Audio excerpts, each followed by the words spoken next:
Buenas tardes a todos. Lo primero que tengo que decir es que cuando se me pidió que presentara a don Luis y se me envió su currículum, en mi mente lo que aparecía era al típico jurista viejo, estudioso, encerrado en su despacho. Y cuando me encuentro un hombre joven, dinámico, como él, en primero una envidia de las malas. Y luego pensé que ver lo que he desperdiciado mi vida, porque este hombre lo que ha hecho, todo lo que ha hecho, y aunque, hombre, es relativamente joven, pero tiene un currículum espectacular. En primer lugar también, bueno, en segundo lugar, agradecer a todas las autoridades, tanto civiles como masónicas, a todos los amigos que compartí con nosotros el día de hoy, muchísimas gracias. La verdad que, a diferencia de otros años cuando el tiempo nos acompañaba, hoy es una tarde espectacular y seguro que lo vamos a disfrutar aquí en familia. También hemos de decir que, por causa mayor, trasladamos una conferencia que teóricamente se iba a realizar mañana, al día de hoy, así que tendremos la oportunidad de disfrutar un día antes de nuestro querido amigo y conferenciante, el cual, bajo mi prisma también como jurista, es importantísimo. O sea, pocas personas saben la importancia que ha tenido la masonería en lo que hoy son los estados, en lo que hoy son las leyes y cómo el espíritu masónico ha imbuido esas leyes para que hoy sean lo que son y tengamos las libertades que tenemos. Y no olvidemos nunca que murieron unos cuantos masones para que hoy seamos los que somos y tengamos el Estado, las leyes y la libertad que tenemos. Don Luis, te estamos muy agradecidos porque estés aquí, por tu buena disposición, porque hayamos podido cuadrar tu venida a pesar de este pequeño percance que ha hecho que tengamos que alterar los días. Y hemos de decir que en cuanto se lo propusimos, él no dudó ni un segundo. Creo que quería visitar Córdoba, por eso también cuadró el que viniera a la conferencia. Muchísimas gracias por aceptar nuestra invitación. Además, hoy mismo acaba de terminar las clases de un máster y creo que ha sido casi un carambola del destino que pueda estar aquí con nosotros, ¿no? Muchísimas gracias, Luis. El doctor Luis Gordillo es malagueño de nacimiento. Cursó Derecho en la Universidad de Deusto, donde se doctoró con la tesis titulada Las relaciones entre ordenamientos de naturaleza constitucional. En esa universidad bilbaína desarrolla su actividad profesional. Allí imparte docencia en Derecho Constitucional, que no es poco, ¿eh? Es por tanto un especialista en este campo concreto del derecho y con una vocación europeísta en su proyección de estudios e investigaciones. Hace solo unos meses salieron 2 libros suyos, si no me equivoco. Sistemas constitucionales europeos y comparados y Teoría del Estado Constitucional Europeo, de la editorial Tecnos, por si alguno está interesado, que seguro que sí. También se publicaron otros libros que En la naturaleza del Estado, origen, tipología y lógica de la actuación política y social, y otro que es La Constitución del 31, estudios jurídicos sobre el momento republicano español. Por otra parte, algunos de sus artículos de investigación pueden darle una idea de los enfoques de sus trabajos en este campo. Tenemos, entre otros, la garantía de los derechos sociales en un contexto de crisis y política de austeridad, interesantísimo por lo que estamos viviendo hoy en día, ¿no? Repertorio bibliográfico sobre el constitucionalismo y Unión Europea, hacia una progresiva constitucionalización del poder sancionador, Constitución, constitucionalización y constitucionalismo en la Unión Europea. También ha participado en un buen número de obras colectivas, tanto como autor, editor o coautor. Ha dirigido numerosas tesis doctorales y es conferenciante habitual en el campo específico de su disciplina. A ello hay que sumarle su conocimiento profundo de masonería. Y por esa doble formación y doble especialización, que no siempre es habitual, hemos querido tener aquí hoy a Luis Gordillo, con la intención primera de que nos desvele y nos confirme cómo ha sido y cómo es la influencia entre el constitucionalismo español y la masonería. Don Luis, muchas gracias. Os dejo con Luis Gordillo. Muchísimas gracias, Julián. La verdad es que después de esta presentación, chicos, te voy a llevar con mi rector para que me cuenten lo listo que parezco, para ver si tiene algún detalle el hombre, ¿no? Pues muchísimas gracias, estoy abrumado, la verdad. Yo no se engañen. Yo soy un chico normal de pueblo, de un pueblo de Málaga, en Vélez, Málaga. Y lo que pasa es que de jovencito mi padre me mandó a estudiar fuera y tal, estudié en Bilbao, y donde vivo y tengo mi vida, vamos, ya me considero bilbaíno, vasco y demás. Y lo que pasa es que tengo aquí a la familia de mis padres, que digo a la familia de mis padres en Málaga y suelo bajar bastante. Para mí la verdad que venir a Córdoba es un honor, un placer y un privilegio, y que te inviten el Supremo Consejo del Grado 33, que es la institución, para mí quizá más importante de la masonería en España, pues la verdad es que es un honor que uno no puede rechazar nunca, ¿no?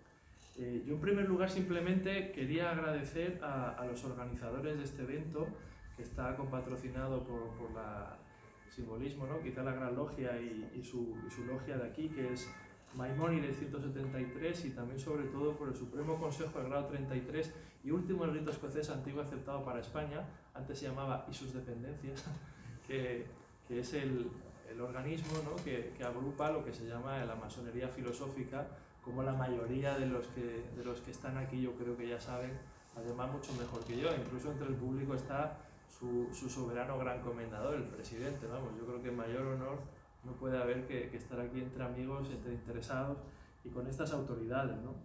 El cuerpo jurisdiccionado, que es como se denomina a la unidad que trabaja en el Supremo Consejo aquí en Córdoba, ya lo han presentado, está aquí su emblema, ¿no? Está ahí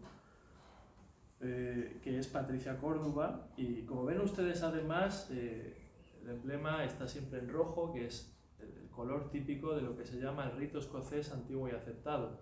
En esta pequeña intervención que haré, que luego lo interesante yo creo que es que nos preguntemos mutuamente, comentaremos un poco las diferencias que hay entre los dos ritos que hoy día quizá tienen más implantación en España, que son el rito escocés antiguo y aceptado, que como saben comienza en las logias simbólicas con el grado de aprendiz, compañero y maestro, y luego tiene su continuación a través de los grados administrados por el Supremo Consejo del Grado 33, de los grados cuarto hasta el 33, ¿no? En realidad sería el 4 al 30, que son los grados ritualísticos, por así decirlo. 30, 31, 32, 33, pues son grados que se dicen más bien administrativos o de dirección de la orden, etcétera, ¿no?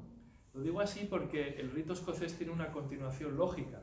Como ya saben la mayoría de las caras que veo aquí mucho mejor que yo, pues ya saben que en otros ritos, por ejemplo el rito de emulación, que no era un rito especialmente implantado en España, pues sin embargo ahí el crecimiento y el avance es distinto.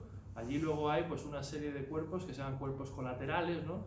Que si el arco real, que si la marca, que si no sé qué, que si los nautas, que si en fin, el monitor secreto, no sé qué. Hay una serie de grados de cuerpos colaterales que quizá entroncan mejor con lo que es la tradición británica, ¿no? Más favorable a este tipo de falta de organización, diríamos nosotros, pero que para ellos el sistema funciona. El sistema que hubo siempre en España, que es la tradición, y que es lo que se llevó al Nuevo Mundo, y donde la masonería ha tenido una tradición ininterrumpida, como saben todos ustedes, pues habrá países como Chile, por ejemplo, que sé yo, Uruguay, Paraguay, en fin, ¿no? Pues ahí el que está instalado el rito es el rito escocés antiguo aceptado, como ustedes bien saben, ¿no? Bien, y yo esta pequeña intervención sobre masonería y constitucionalismo, tengo aquí unas 15 páginas, pero vamos a intentar hacerla breve y sobre todo intentando tocar distintos temas, ¿no? En primer lugar, yo creo que es importante hacer un poco una especie de, como dicen los modernos ahora, de excusa previa, ¿no? De disclaimer, de contextualización. Muchas veces cuando nos aproximamos a los estudios sobre masonería, y en este caso masonería y constitucionalismo, a veces nosotros mismos, a mí por ejemplo me ha podido pasar, que confundimos o no concretamos exactamente lo que estamos hablando.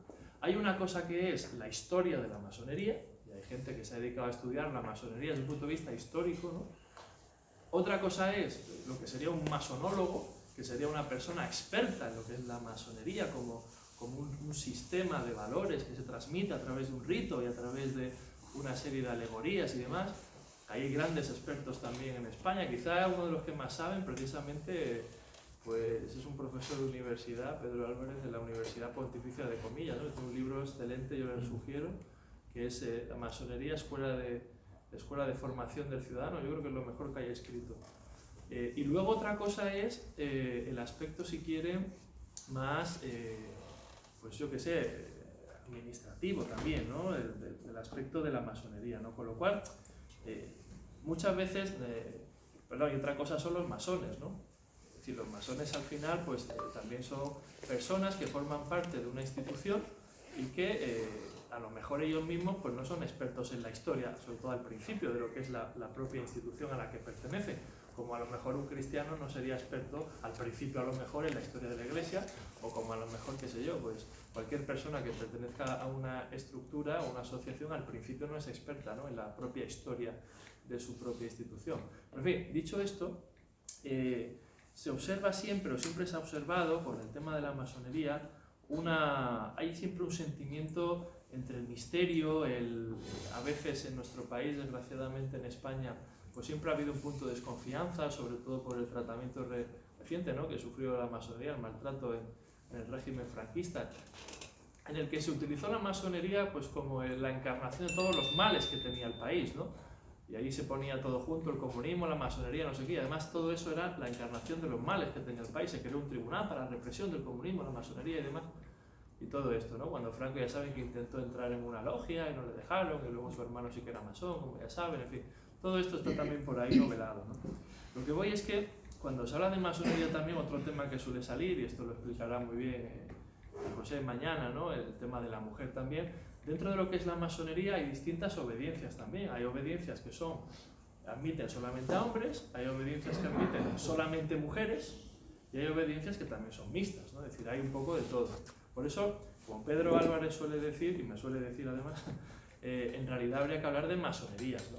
Nosotros, lo que yo utilizaré a continuación en la conferencia como principal objeto de análisis y de estudio es quizá la obediencia más importante, el Supremo Consejo, y junto con la Gran Logia de España, que la que más miembros tiene, además, reconocido por ellos mismos públicamente en España, que son esas, ¿no?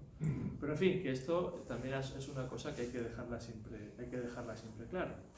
Bien, ¿en qué contexto, por qué la masonería aparece relacionada siempre con el liberalismo, el constitucionalismo? ¿Cuál es esa relación?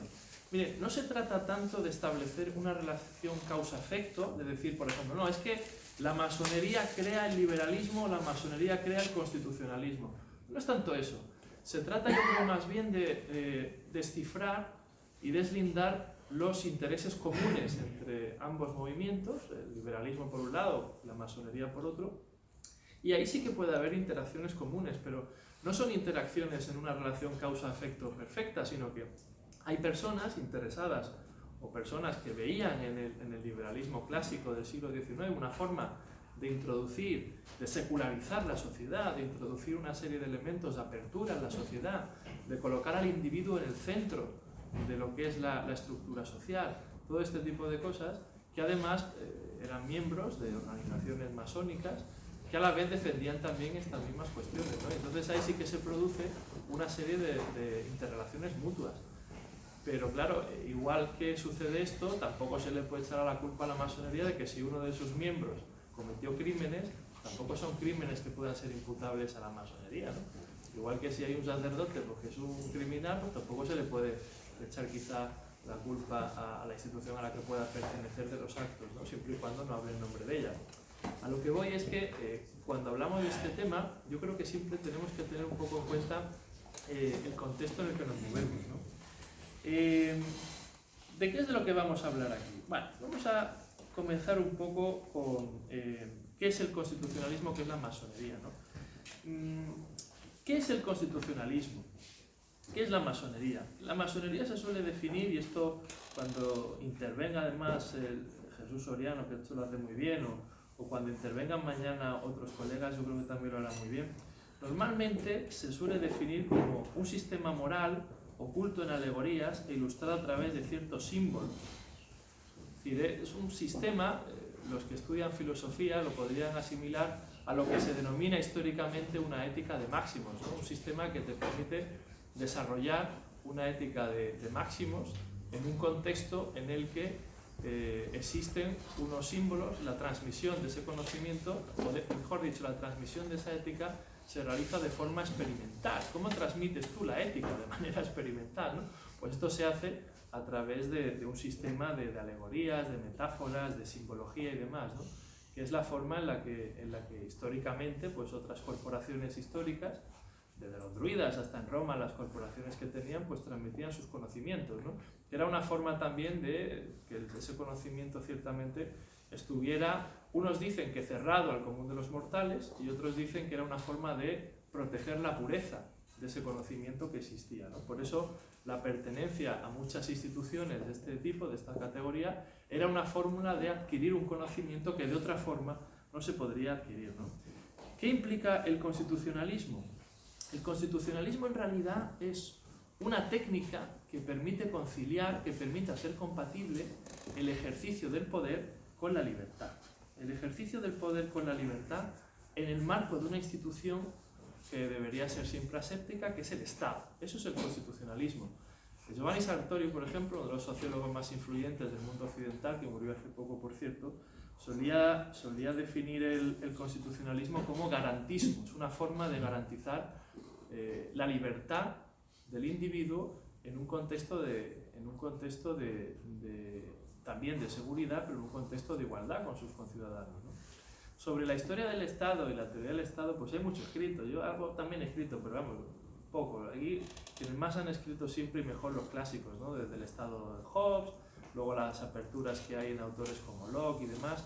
Al final, el ser humano lo que busca siempre es vivir en un contexto de libertad, en un contexto en el que exista también seguridad y en un contexto en el que exista la igualdad, ¿no?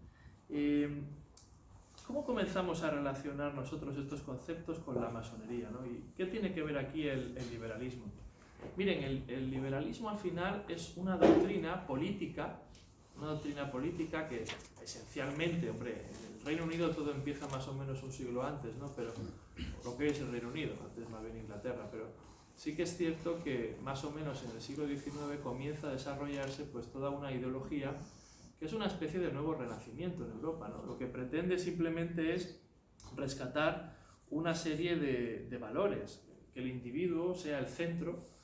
Primero el individuo, claro, hablamos del siglo XIX, el hombre, ¿no? La mujer todavía está preterida y se ve con el derecho, por ejemplo, del voto y demás, cosa que el derecho al voto de la mujer sí que es cierto, es una cuestión que el constitucionalismo ha tardado mucho en reconocerlo. En España saben que se hizo en las segundas elecciones de la Segunda República, por primera vez se reconoció el voto a la mujer. Por cierto, fue un debate encarnizado entre Victoria Kent y esta otra, Clara, esto es Clara Campoamor, ¿no?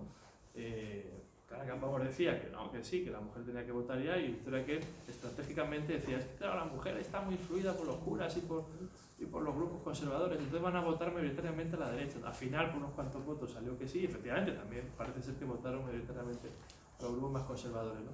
Pero hay países como Liechtenstein, por ejemplo, que no reconocieron el derecho a voto a la mujer hasta 1986, ¿no? Por lo cual, que tampoco es que el derecho del voto a la mujer haya sido solamente culpa en países, por ejemplo, como los nuestros, tan tardía recepción, ¿no? El liberalismo lo que trae siempre es la libertad, la centralidad del individuo, la racionalidad, el valor por el diálogo. Esos son productos se suele decir, de la cultura occidental, ¿no? También lo teoriza, por ejemplo, Giovanni Sartori, el que hemos dicho antes. Y es eso, es el valor por el diálogo, el que las cosas no te vengan impuestas, el que la estructura del Estado sea algo racional. ¿Por qué el Estado, por qué la estructura del poder público tiene que funcionar de esta manera o de la otra? Que la cuestión sea algo racional, sea algo lógico, que se den explicaciones. Eso es lo que implica en el fondo el liberalismo, ¿no? En España, la doctrina constitucional más o menos está siempre de acuerdo en que nunca se produjo una auténtica recepción del liberalismo clásico, ¿no? Sino que siempre se producía por parte de las élites y que nunca se acababa de extender a lo que era el común de la población. Esto era porque en España no existía una auténtica clase media, porque había mucha diferencia entre el campo y la ciudad. Esto que siempre se ha diferenciado, ¿no? Las dos Españas, ¿no? La España real, la España oficial y todo esto. Sí que es cierto que en España siempre hemos tenido lo mismo, unas élites que han ido incluso o han realizado descubrimientos, aportaciones y demás antes que en otros sitios, pero luego sin embargo el común de la población o ha tardado más en asimilar o le ha costado más. Cuando se produce, por ejemplo, la invasión francesa en España, ¿no? Cuestión que ya conocen todos ustedes, pues claro, el rey que pone aquí Napoleón, a su hermano, pues llevó a cabo una serie de reformas de la administración que fueron bastante sensatas, bastante sensatas. La propia estructura, por ejemplo, España en provincia, quizá la de Javier de Burgos y tal, pero lo que es la estructura de lo que en Francia son las prefecturas, ¿no? Una estructura más o menos jerarquizada de la administración que permita una información de ida y vuelta para el Estado, que eso es fundamental. Eso lo hace el rey José, ¿no? Bonaparte. O sea, al final, que encima que era pegabotella, se le insultaba, tal. Verdad que era un rey que venía de fuera, lo que tú quieras, pero en fin, que se hicieron o se pretendieron hacer una serie de reformas que eran de cierto interés. A esto se les llamaba los afrancesados, y es verdad que mucha masonería que vino con la entrada de los franceses en España, luego pues estaban también bastante mal vistos, ¿no? Y toda esta serie de cosas. Por todo esto, en España siempre se ha dicho que en el siglo XIX no se produjo una auténtica revolución liberal. Hay que acordarse de estas frases de que inventen otros y no sé qué, sino que en realidad lo que se produjo era una recepción de una especie de liberalismo doctrinario. ¿Qué quiere decir? Liberalismo económico un poquito solo, pero lo cultural casi nada, ¿no? España, por ejemplo, no asume lo que es la libre competencia, que es un principio básico del liberalismo, pues hasta que no ha entrado en la Unión Europea. Y todavía hoy, cuando escuchamos la expresión libre competencia, nos da como miedo, ¿no? Nos parece que la libre competencia implica que la empresa grande se come al pobre trabajador, que al final el grande se come al chico, que aquí nadie paga impuestos, que todos se llevan el dinero fuera. Libre competencia es otra cosa, ¿no? Libre competencia es el principio básico, la vertiente económica del liberalismo, que en realidad lo que implica es justo lo contrario, es proteger al actor económico pequeño, ¿no? Es un principio básico del constitucionalismo moderno.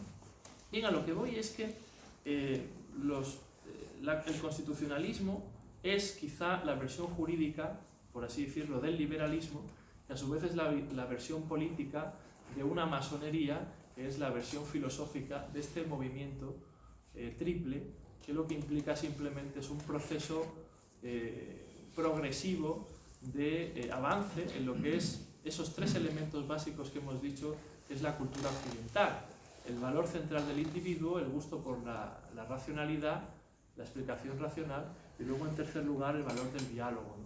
Insisto, hay una parte, si quieren, filosófica, que es la masonería, hay una parte, si quieren, más política y más cultural, ¿no? Cultural en el concepto este alemán de cultura global, ¿no? De Weltanschauung, y luego, en tercer lugar, el aspecto jurídico, que es el constitucionalismo, ¿eh? En Europa se le suele llamar constitucionalismo, en el Reino Unido parten de un concepto previo al constitucionalismo, que es el Estado de Derecho, lo llamamos nosotros, que es el rule of law, que básicamente es lo mismo, es una estructura jurídica basada en la racionalidad, basada en la lógica. Hay una serie de principios que no vamos a entrar aquí para no aburrirles, me aburro yo habitualmente cuando los estudio, imagínense en esta preciosa tarde de mayo, ¿no? Aburrirles con esto. Sí que es cierto que la masonería no se queda solo aquí. La masonería no se queda solamente en esto de defender una estructura del Estado, un Estado aséptico, pues eso, que mire por el individualismo, la igualdad. Si habláramos de artículos constitucionales, la masonería, por así decirlo, los principios más básicos de la masonería aplicados al constitucionalismo, harían referencia sobre todo al artículo 14 de la Constitución, 9.1, 9.3 y 14, ¿no? Que es el Estado de Derecho, los principios relativos a la seguridad jurídica y quizá el principio de igualdad y no discriminación. Pero la masonería no se queda aquí. Como ha escrito mucha gente, y sobre todo ya pasamos a esa segunda etapa, que es la masonería filosófica, el simbolismo, que ya conocen todos ustedes, los grados aprendiz, compañero y maestro. Se dice siempre que lo que pretende es más o menos generar buenas personas, y los grados del filosofismo, del 4 al 33, en realidad del 4 al 30, se supone que lo que pretenden es generar buenos ciudadanos, ¿no? Y en esa generación, o en esa ayuda, ¿no? para tener buenos ciudadanos, se trabajan una serie de elementos, de principios, de valores, por así decirlo, ¿no? Valores que son ideas puras que luego tienen que ser concretadas en acciones, políticas públicas y demás. Se tratan temas como son la conciencia, se tratan temas como son el juicio por jurado, que no es otra cosa que la participación del pueblo en el poder judicial. Se tratan cuestiones relativas, por ejemplo, a la instrucción del pueblo, el derecho a la educación, relaciones internacionales. Todo eso, yo les digo que todo eso son elementos que se estudian en la masonería filosófica. Parece que les estoy hablando de un tratado como de filosofía o de conocimiento universal prácticamente, ¿no? Muy vinculado a lo que es el constitucionalismo. Los modernos estados constitucionales, después, cuando hablamos de modernos estados constitucionales nos referimos al último movimiento que hay, que es después de la Segunda Guerra Mundial, es el constitucionalismo de la posguerra, crean un modelo específico de Estado, que es lo que se llama el Estado social, ¿no? En alemán es el Estado social solamente, el Sozialstaat. En España se le suele llamar, porque así lo establece la Constitución, el Estado social y democrático de derecho. Es decir, no es solamente un Estado que va a proteger la seguridad y la igualdad jurídica y la no discriminación, sino que es un Estado que va a intervenir positivamente en la sociedad para conseguir a largo plazo una equiparación económico, social y cultural de sus ciudadanos, ¿no? Y ahí es donde entronca precisamente con lo que se entiende que son los valores que también defiende la masonería, más bien la filosófica. Aquí hablamos de derechos sociales, de la solidaridad, la educación y también del cuidado de los desfavorecidos, ¿no? Autores que han tratado estos temas sin decirlo así, ¿no? Por ejemplo, uno de los liberales por excelencia, que era Locke, pues todos estos ya, Locke por supuesto, pero quería decir Tocqueville, pues Tocqueville también, Locke también un poquito, pero siempre a los liberales históricos se les echa en cara siempre pues que no se preocupaban del pobre desfavorecido que estaba en una situación de partida desigual, ¿no? Pero no, en cambio siempre todas estas teorías liberales siempre introducían un elemento, y ahí se ve que una cierta influencia sí que había, un elemento de cuidar al prójimo, de ayudar al prójimo. No ayudarlo con un sentido tanto de caridad, se puede decir la caridad cristiana, sino empoderarlo, es decir, permitirle que se desarrolle y conseguir una igualdad de oportunidades, ¿no? Esto lo trata, por cierto, bastante bien Tocqueville en su famoso tratado, ¿no?, de la democracia en América.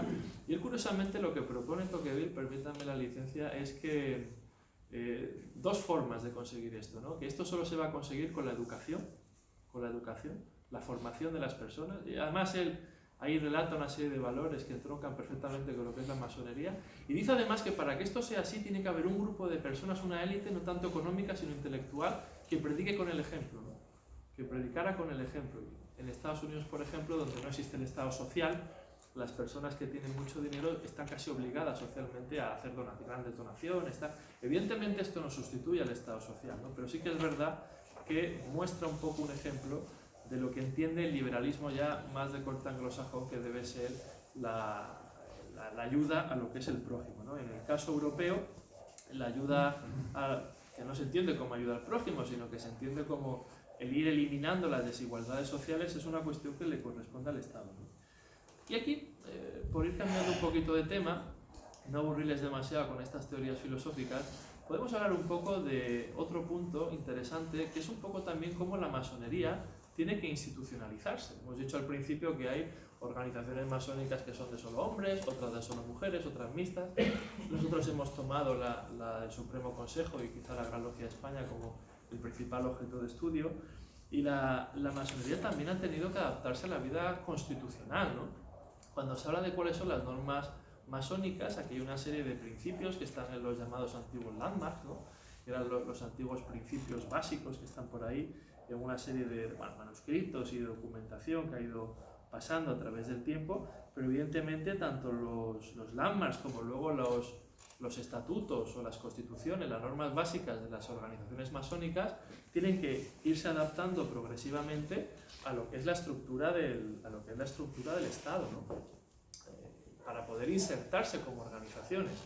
Desde un punto de vista más interno, sobre esto, se sacará en la revista de Félix, que es la revista que está en acceso libre a través de la página del Supremo Consejo Español, un pequeño artículo con más detalles por si a ustedes les interesa.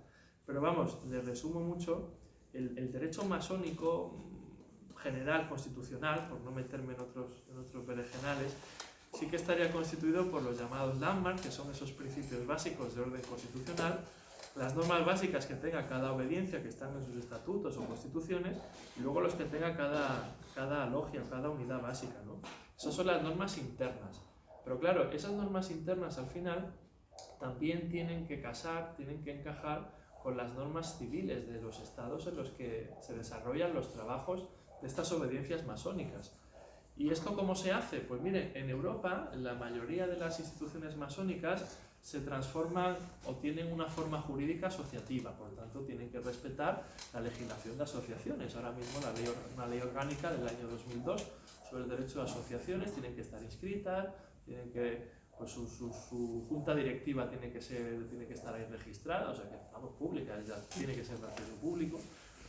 Y tiene que respetar, muy importante, toda la legislación sobre cuestiones de protección de datos y si tienen empleados, legislación laboral, en fin. Pero solo les quería contar un pequeño detalle. En España, país europeo, pues suelen adoptar la forma jurídica de asociaciones, pero miren, por ejemplo, la Gran Logia de Massachusetts fue transformada, o sea, tiene una naturaleza jurídica muy curiosa porque hubo que aprobar una ley del Parlamento de Massachusetts que le dio personalidad jurídica. Entonces, hay una ley del Parlamento de Massachusetts que le da personalidad jurídica a la Gran Logia de Massachusetts como entidad filantrópica para el perfeccionamiento moral de sus miembros y que además puede realizar actividades de llaman ellos de charity, ¿no? de proyección social y de ayuda a necesitados y todo esto, ¿no? En España, las únicas instituciones que se tienen que aprobar mediante ley específica son las universidades hoy en día, ¿no? El resto pues, son privadas, suelen ser asociaciones, ¿no? Digo esto para ver un poco la importancia.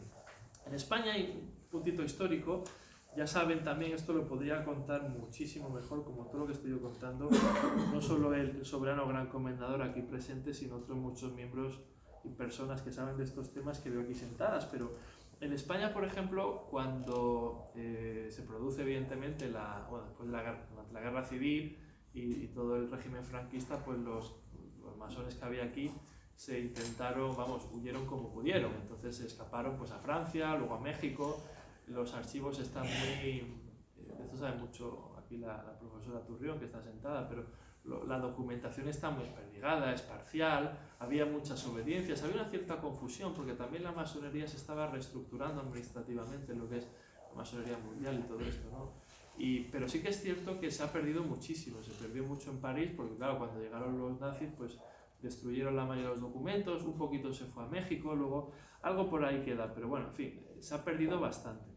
Y luego ya cuando se recupera la democracia, con el advenimiento de la democracia y la aprobación de la Constitución, pues entonces se produce otra vez la, digamos, vuelta de las instituciones masónicas a España, ¿no?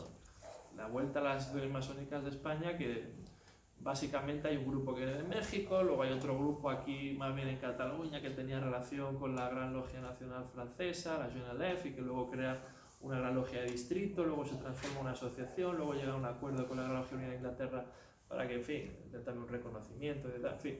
Estos son temas quizá un poco más no soy yo el adecuado para contarlo, pero lo que sí es cierto es que a partir de los años 80 es cuando ya las organizaciones masónicas españolas van volviendo a la vida civil, ¿no? De hecho, la primera organización que solicitó la inscripción en el registro de asociaciones fue rechazado por el ministro de entonces, Interior, fue necesaria una sentencia del Tribunal Supremo, creo recordar, una sentencia del Tribunal Supremo para autorizar la inscripción como asociación.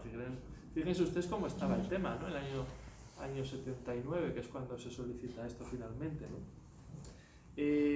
Por tanto, la historia o la situación de la masonería en España pues no ha sido tampoco fácil, ¿no? En parte por ese desconocimiento y de la gente común como nosotros hoy día, pero siempre la masonería fue practicada históricamente quizá por unas élites intelectuales y como había tantísima separación, no había una auténtica clase media en España, ese es el gran problema.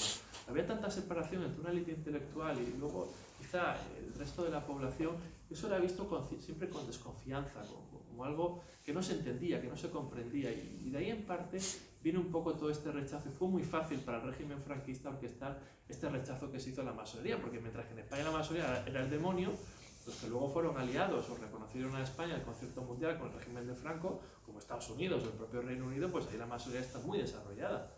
De hecho, la gente allí que pertenecen a instituciones masónicas lo ponen en el currículum, tienen una vida pública en la que siempre lo expresan. En cambio, en España, pues normalmente la regla básica suele ser más bien la discreción. Eso es curioso. Además, Franco sí que dijo, no, masonería está bien para Inglaterra, pero en España no y tal. Siempre ha habido esta cuestión que en parte yo creo que tiene que ver con esa desigualdad social que ha habido siempre en España tan acentuada y que ha hecho que siempre las élites intelectuales vayan por un lado y luego el resto de la población tarde un poco más, ¿no? Luego otro tema, ya vamos encauzando un poco la cuesta abajo, otro tema son los distintos ritos masónicos en relación con los sistemas jurídicos, ¿no? Que esto es un tema quizá muy particular. Si hay algún jurista en la sala, pues a lo mejor le interesa desarrollar luego la idea, pero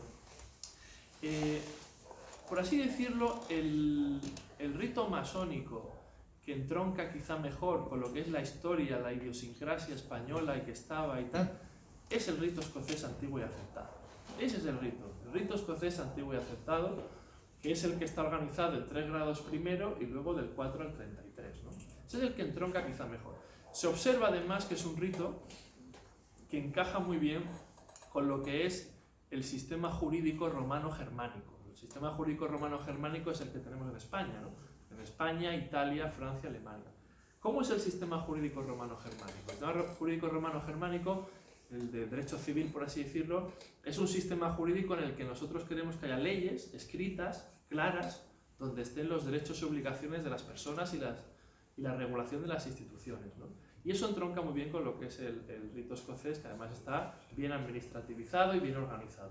En cambio, en el mundo anglosajón, el rito habitual, el más extendido, es el rito llamado de emulación. El rito de emulación.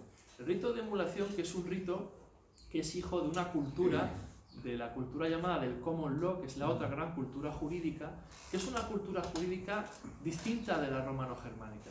La nuestra, la romano-germánica, es una cultura que ve la ley como algo positivo. La ley crea derechos y da seguridad jurídica. En cambio, en el mundo anglosajón, las leyes son prohibiciones. Si tú le preguntas a un español, ¿y tú qué derechos tienes? Te dirá, no, pues tendré los derechos que vengan en las leyes, ¿no? Lógico, que estén reconocidas en las leyes. Si tú le preguntas a un británico, ¿tú qué derechos tienes? Te dirá, bueno, yo puedo hacer todo aquello que la ley no me prohíbe, que el Estado no me prohíbe. Como ve, es un enfoque distinto. Tú puedes hacer todo aquello que te reconoce la ley es algo bueno y positivo. Mundo anglosajón, tú puedes hacer todo aquello que la ley no te ha prohibido. Por tanto, las leyes son prohibiciones, ¿no? Por tanto, el modelo español es la regulación exhaustiva de las cosas, aprobar muchas leyes, quizá a veces demasiadas por otra parte, y el modelo británico es aprobar poquitas leyes, ¿no? Y es muy importante la justificación de por qué son las leyes, ¿no? Y esa cultura jurídica entronca muy bien con lo que es el ritual de emulación y luego los cuerpos colaterales superiores, donde no está la cosa concretada, administrativizada, regulada, sino que tú vas, ¿no? Y ahora estás aquí en el grado 3 y eres maestro y no sé qué, y luego entras en el arco real, que es otro cuerpo colateral, y luego si quieres vas a la marca, y luego tienes el monitor secreto, y luego tienes no sé cuánto, los cuerpos colaterales ahí que giran en torno, y que esos cuerpos colaterales son propios, vuelvo a insistirlo, del rito de emulación, que no es el rito que había en España. En España el rito histórico es, lo vuelvo a insistir, el rito escocés antiguo y aceptado. Ahora sí que hay muchos ritos de emulación, pero eso es porque desde que se reinstaura en España la masonería en los años 80, pues la Real Logia de España pues, ha creado también logias que siguen este rito de emulación, como hay otros ritos más que por ahí, el rito francés, el rito rectificado, el York y todo esto, ¿no? Pero no era el rito típico que había en España, ni tampoco, en mi opinión, y así lo tengo justificado en un par de escritos, es el que mejor encaja con la idiosincrasia española. Pero en fin, esto como todo puede ser objeto de mucha crítica, ¿no? Bien, luego se observa, y estos son también detalles interesantes, se observa una conexión muy interesante entre el parlamentarismo y la organización de las logias. Si ustedes visitan, por ejemplo, ven el Congreso de los Diputados, la cosa ha ido cambiando últimamente, ¿no? Pero el Congreso de los Diputados siempre ha sido un lugar pues, donde se trataba a la gente con mucho respeto entre sí. En teoría no se dirigían directamente la palabra. Uno de los parlamentos más antiguos del mundo, no el más antiguo, pero uno de los más antiguos del mundo, que es la Cámara de los Comunes británica, si presencian algún debate, observarán que ahí la oposición y el gobierno no se llaman directamente el uno al otro, sino que ellos hablan siempre con el speaker, con el presidente de la Cámara, ¿no? Y siempre se dice, señor Speaker, no es verdad, señor Speaker, o gracias, señor Speaker, no es verdad que el primer ministro pues, no tiene ni idea de tal. El primer ministro se levanta, no es verdad que la oposición tal. Es decir, está mal visto, porque se entendería que es algo mal educado, que uno se dirige a otro. Usted, señor ministro, primer ministro, no sabe esto, ha hecho esto mal o no sé qué. Eso que quizá en España o en Francia es algo un poco más habitual, el Reino Unido es una cosa muy mal vista, ¿no? Y eso encaja bastante bien con la forma de trabajar, según los escritos que hay por ahí circulando, de cómo se trabaja en ciertas estructuras de la masonería, ¿no? Siempre se dirige uno a lo que es la estructura del que manda en cada momento y todo eso, es decir, y el diálogo está perfectamente articulado, ¿no? Si observan, por ejemplo, el Congreso de los Diputados, la tribuna de oradores, observarán que hay una ramita que puede parecer la acacia, que puede parecer no sé qué, la otra, tal, laurel, en fin, que son unos símbolos que están también inscritos en lo que es la masonería, ¿no?